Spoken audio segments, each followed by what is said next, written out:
Our next question is from Lisa McGinley, and it's to Mr. Needleman. Mr. Needleman, in the 2014 election, Governor Malloy received $6.5 million in state money through the Citizens Election Program, a program intended to keep special interest money out of campaigns. Yet the Democrats and the governor turned around and raised money, which was prohibited under state law, by using federal election laws. Was your party wrong, and shouldn't they release all communications that led to their strategy to use the federal law? So I am not fully versed on that issue, but I would say that I support the Citizens Elections Program. I think that it's gone a long way to removing money out of politics in the state of Connecticut, and I think that that's terrific. I know that my opponent's party would like to gut the Citizens Elections Committee.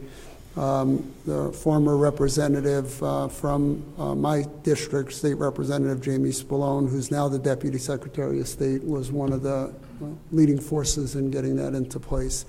So I don't know the specifics. I know there's an ongoing investigation. I'm very interested in hearing the outcome of that to see if there was any illegality that happened, but I would say that the Citizens Election Program is one of the things that I'm most proud of as a resident of the state of Connecticut, and I believe that it's a good program for us. It's not perfect. It never will be perfect.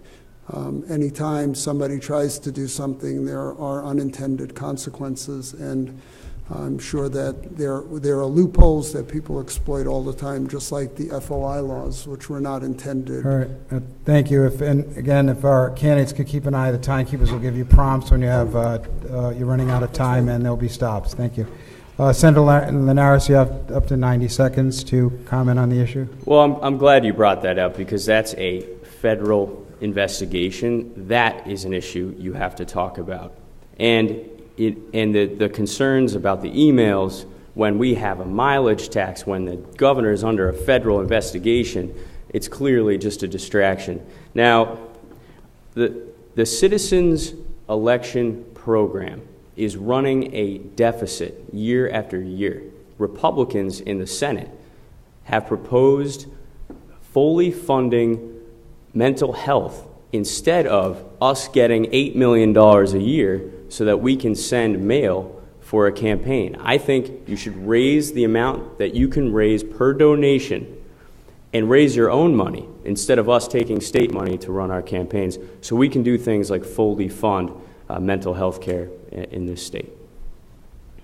So just to clarify, so would you do away with the Citizens Election Program, no more public financing of campaigns, or are you talking about reducing the amounts of money? I think we should. I think right now, with our current fiscal crisis, we should encourage candidates to raise their own money by lifting the cap, elevating the cap that candidates can raise per donation, because right now you cannot run a competitive race in this state unless you take the Citizens Election Program.